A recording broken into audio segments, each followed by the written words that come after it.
I was very enthusiastic about fighting until I was 19. And when I was 19, I fought in this tournament in Anaheim, California. It was the Nationals. And I was the Massachusetts state champion. And I fought this kid who was, I think he was from Illinois. I think he was the Illinois state champion. And I hit him in the head with a wheel kick. And what a wheel kick is like your body spinning. So I'm standing with my left foot forward and I'm spinning my right heel around in a circle. Okay. And it has insane power. Insane power. Right. The amount of power that you get in a wheel kick is because it's my legs, it's my upper body. Just There's torque. a whip to it. It's got all this torque. And I caught this guy. He came at me with what's called a stepping roundhouse kick. So he had his front leg forward, and he stepped forward with his left leg. He was going to throw a kick, and I spun with my right leg at the same time. So I caught him running in, and I blasted him in the face. And he went out, face plant, snoring, never woke up. He was unconscious for half an hour. They put him in a stretcher. I was watching. He never got out of that stretcher. They took him to the hospital. I have no idea what happened to him. And it freaked me out. Yeah. It freaked me out. Yeah. I lost my next match, and that was my third match of the day. Were you just like, I can't get over this? No, I lost my next match. The guy was just better. Okay. I just lost. Okay. And but when I went back to Boston, my main instructor, he wasn't there in California when I was fighting, and so because there was a team of us, it was like 10 of us that went to California, and he said to me, he goes, "I heard you had a great knockout," and I said, "Yeah." He goes, "Wheel kick." I go, "Yeah." I go, "I thought he was dead. He never got up." He goes, "Sometimes they die." Fuck. Dude. I was 19, and I was fighting for zero money. Wow. None of it made any. And my heel was sore. Like, I was limping the next day because my heel was sore from his face. Yeah. And then I was thinking, I'm not immune to that. Yeah. Someone could 100% do that to me. Yeah. We're whipping fucking bones at each other. Yeah. You know, I mean.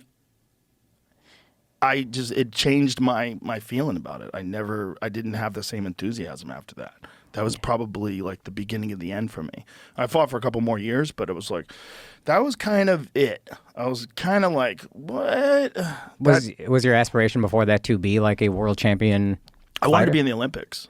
Okay. Yeah, but there was no money in Taekwondo. There was no money in kickboxing either. I had an offer for a kickboxing fight. It was like $500.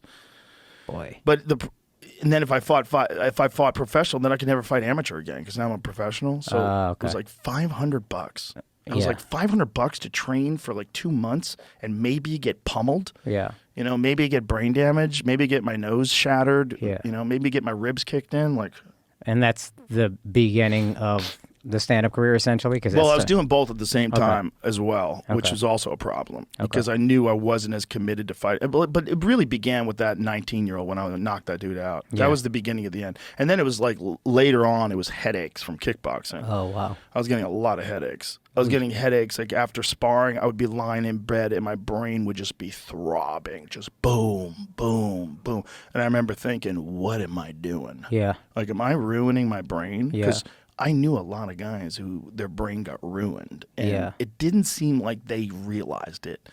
It didn't seem like, because they were still fighting. Yeah. It didn't seem they realized, or maybe they didn't know what to do, or maybe they just weren't that smart, but they were still fighting and training. But I was realizing they were slurring their words. Yeah.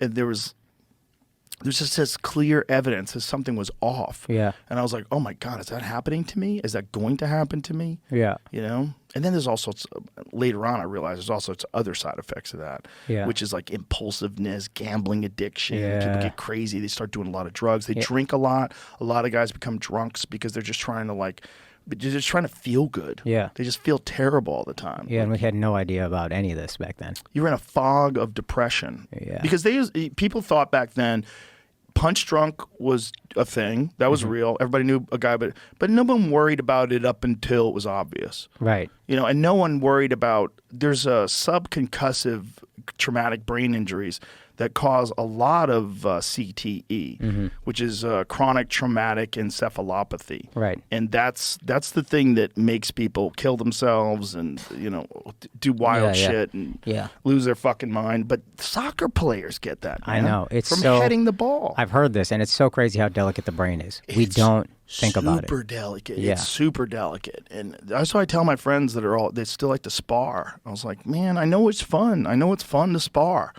But don't do it. Yeah. Don't fucking do it, man. Don't do it, because you could just slip away and not even realize that you slipped away. Yeah. Because all you have to do is like spar with one meathead, one guy and then he hits you and you get mad and you hit him, and next thing you know, you're in a fight. Right. You're in a fight in the gym. And a lot of fights happen in the gym. There's a lot of sparring matches that essentially become fights where you're just wailing. People on don't each break other it up.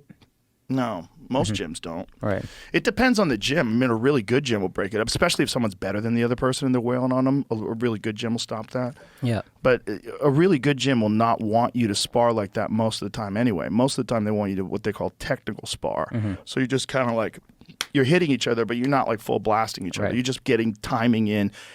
And that's a really great way to spar if you trust your sparring partner. So if you got a guy that you could do it with, and he's cool and you're cool and you like each other, you know, and you can make this agreement, like, if I hit him, I'm going to hit him like this. Like, kick him, I'm just going to like stop at the body. Okay. And if you do that, then you really develop sharp timing, and it's great. But you do have to do hard sparring every now and then, because you got to know what that feels like. And the consequences of making mistakes are so much more.